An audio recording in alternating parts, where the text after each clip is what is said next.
Bom, a gente vai fazer uma introdução a alguns conceitos fundamentais aí de reações em solução. Então, são dois passos importantes relacionados com os dois primeiros experimentos. São solubilidade, né? O que acontece quando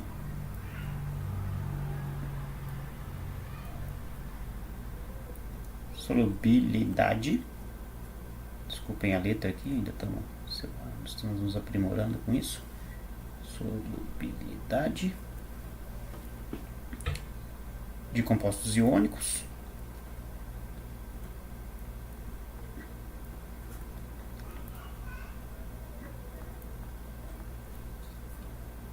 e reatividade de íons em solução, né? Os dois primeiros experimentos lidam com essas duas propriedades importantes, de soluções aquosas. Então, a primeira coisa que a gente vai querer estudar, ou entender, mais bem dizendo, né, é o que acontece quando compostos se dissolvem em água, né? E aqui a gente vai falar permanentemente de solução aquosa, então a gente está falando sempre de solubilidade em água. Então vamos pegar um exemplo, né? Um sal que a gente sabe que é bastante solúvel, né? Que é o NaCl, que é o sal de cozinha. Ele é sólido, né? E quando a gente acrescenta água, ele se dissolve, formando o que a gente chama de NaCl aquoso. A gente costuma usar essa representação. O importante, do ponto de vista conceitual de solubilidade, né, além de qual que é o valor absoluto dessa solubilidade, ou seja, quantos gramas do sal se dissolvem por litro de água, no máximo, é entender o que significa isso aqui, né? O que é NaCl aquoso? E o fundamental do entendimento do que é NaCl aquoso é entender que esses íons, no processo de dissolução, eles efetivamente se separam. Então, o que eles eram antes da dissolução e no que eles se transformam depois da dissolução. Então, o que é NaCl antes da dissolução? NaCl é um sólido cristalino. Então, eu vou representar aqui os íons de sódio como sendo bolinhas amarelas e os íons de cloreto como sendo bolinhas vermelhas. Tá? O íon de cloreto é maior do que o íon de sódio. Não é tópico dessa disciplina, mas não é um tópico nesse momento, né?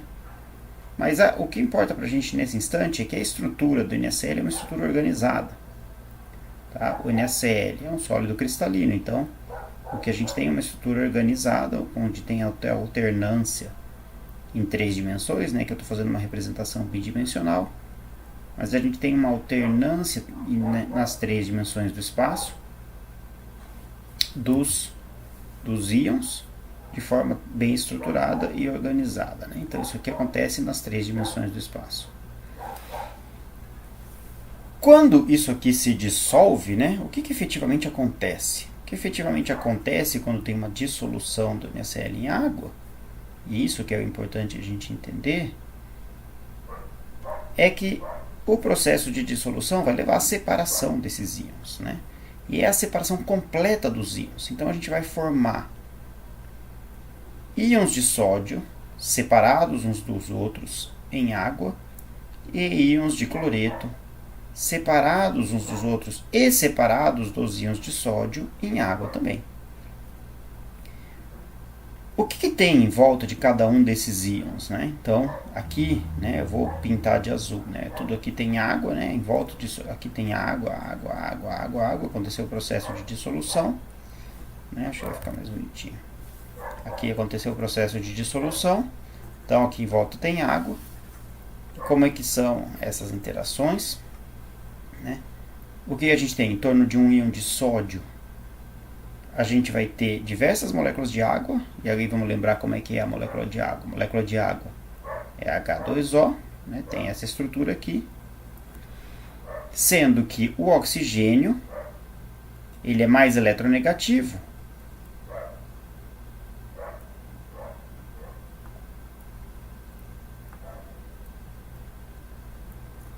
Portanto, ele tem uma carga negativa sobre ele, né? A gente pode representar essa carga negativa como sendo uns pontinhos em cima do oxigênio, assim, né? Que tem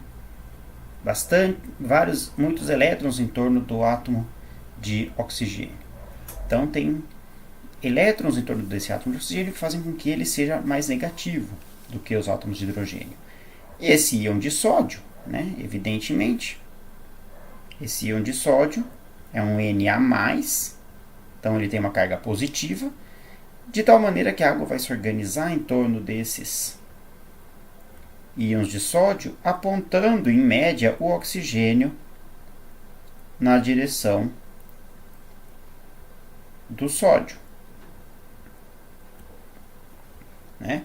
Então a gente dá um nome para essas moléculas de água que estão em torno do íon de sódio, a gente dá um nome de esfera de solvatação, tá?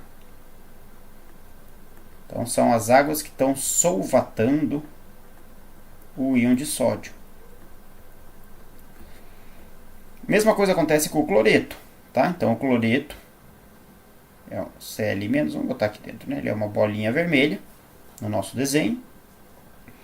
E o que a gente tem, por sua vez, agora, né, é que os íons de cloreto, eles estão solvatados também pela água, só que como eles têm carga negativa, é o hidrogênio da molécula de água que vai apontar na direção desse íon na solução.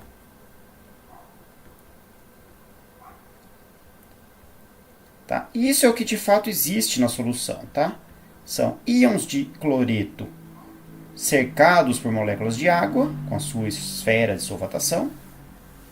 Aqui eu escrevi errado, né? Esfera de solvatação.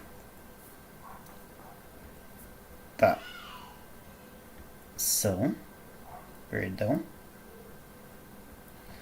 Tá? Esfera de solvatação. E íons de cloreto cercados por moléculas de água, formando a sua própria esfera de solvatação. A água orientada de maneiras diferentes em torno de cada um desses dois íons. Muito bem, então a melhor representação que a gente tem do processo de dissolução é essa aqui, portanto, né? É NaCl, sólido. Quando ele entra em solução, quando ele vai para a água, ele vai formar os íons Na+ em água mais Cl- em água. Tá?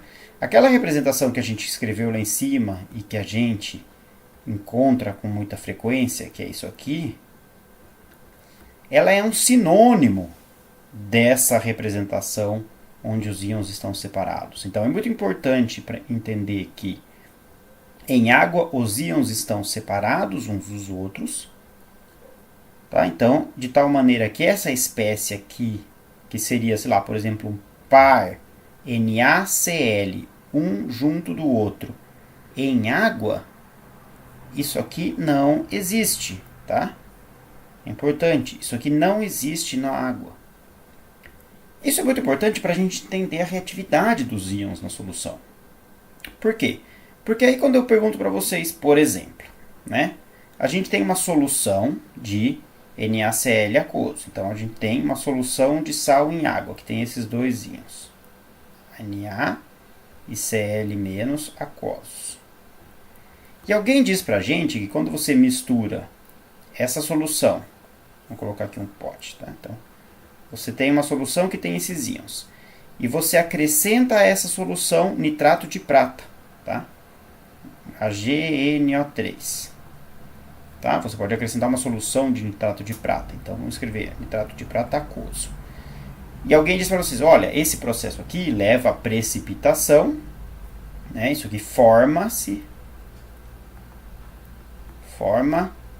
cloreto de prata sólido,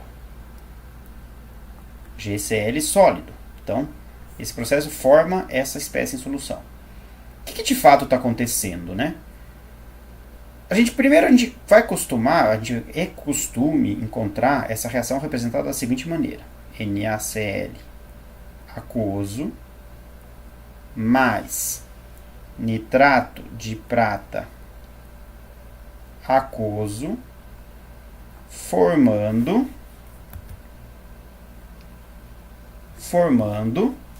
um pouquinho para mais para cá, cloreto de prata sólido mais nitrato de sódio aquoso. Ok? É comum escrever essa reação dessa maneira. Porém, se agora a gente entende que essa espécie aqui, na verdade, não é isso aqui em solução, mas é Na aquoso mais Cl- aquoso. E que o nitrato de prata, por sua vez,